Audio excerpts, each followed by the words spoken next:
ಇನ್ನು ಮಹಾರಾಷ್ಟ್ರದಲ್ಲಿ ಮಳೆಯ ಆರ್ಭಟ ಮುಂದುವರೆದಿದೆ. ಸಿಕ್ಕಾಪಟ್ಟೆ ಮಳೆ ಆಗ್ತಾ ಇದೆ ಮಹಾರಾಷ್ಟ್ರದಾದ್ಯಂತ.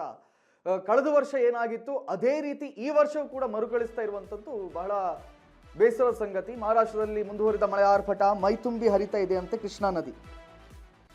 ಕರ್ನಾಟಕ ಮಹಾರಾಷ್ಟ್ರಕ್ಕೆ ಸಂಪರ್ಕ ಕಲ್ಪಿಸುವ ಕೆಳ ಹಂತದ ಸೇತುವೆ ಇದೀಗ ಸಂಪೂರ್ಣವಾಗಿ ಜಲಾವೃತವಾಗಿದೆ. ಬೆಳಗಾವಿ ಜಿಲ್ಲೆಯ ಕಾಗವಾಡ ತಾಲೂಕಿನ ಜೂಗುಳ ರಾಜಪುರ ಸಂಪರ್ಕ ಕಡಿತ ಆಗಿಬಿಟ್ಟಿದೆ. ಈ ಕುರಿತು ನಮ್ಮ ಪ್ರತಿನಿಧಿ ಸೂರಜ್ ಒಂದು ಪ್ರತ್ಯಕ್ಷ ವರದಿಯನ್ನು ಕೂಡ ನೀಡಿದ್ದಾರೆ, ಅದನ್ನು ನಿಮ್ಮೆದುರಿಗೆ ತೋರಿಸ್ತೀವಿ.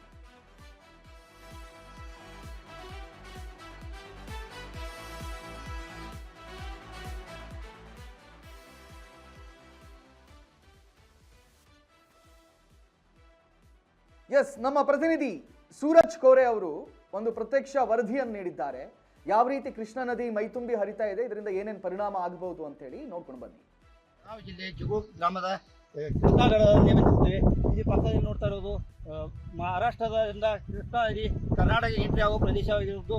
ಇಲ್ಲಿ ರಾಧಾಪುರ ಬ್ಯಾರೇಜಿನಿಂದ ಸುಮಾರು 70,000ರಷ್ಟು ಕ್ಯೂಸೆಕ್ಸ್ ನೀರುಗಳು ಕರ್ನಾಟಕಕ್ಕೆ ಬರ್ತಾ ಇರುವುದು.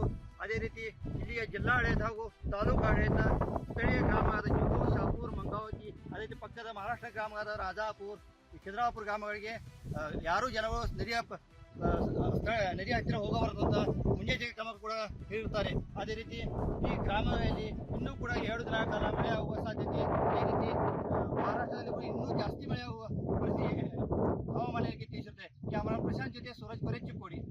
ಮಹಾರಾಷ್ಟ್ರದ ಪಶ್ಚಿಮ ಘಟ್ಟಗಳಲ್ಲಿ ಸುರಿದ ಧಾರಾಕಾರ ಮಳೆಯಿಂದ ಇವತ್ತು ನಾವು ಬೆಳಗಾವಿ ಜಿಲ್ಲೆ ಜುಗು ಗ್ರಾಮದ ಕೃಷ್ಣಾದಲ್ಲಿ ಇಲ್ಲಿ ಪಕ್ಕದಲ್ಲಿ ನೋಡ್ತಾ ಇರೋದು ಮಹಾರಾಷ್ಟ್ರದಿಂದ ಕೃಷ್ಣಾ ನದಿ ಕರ್ನಾಟಕ ಎಂಟ್ರಿ ಆಗುವ ಪ್ರದೇಶವಾಗಿರುವುದು.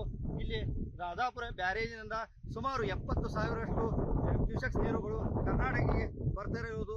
ಅದೇ ರೀತಿ ಇಲ್ಲಿಯ ಜಿಲ್ಲಾಡಳಿತ ಹಾಗೂ ತಾಲೂಕು ಆಡಳಿತ ಸ್ಥಳೀಯ ಗ್ರಾಮವಾದ ಜುಗು, ಶಾಪುರ್, ಮಂಗಾವತಿ, ಅದೇ ರೀತಿ ಪಕ್ಕದ ಮಹಾರಾಷ್ಟ್ರ ಗ್ರಾಮವಾದ ರಾಜಾಪುರ್, ಖಿದ್ರಾಪುರ ಗ್ರಾಮಗಳಿಗೆ ಯಾರೂ ಜನಗಳು ನದಿ ಹತ್ತಿರ ಹೋಗಬಾರದು ಅಂತ ಮುನ್ನೆಚ್ಚರಿಕೆ ಕ್ರಮ ಕೂಡ ಹೇಳಿರುತ್ತಾರೆ. ಅದೇ ರೀತಿ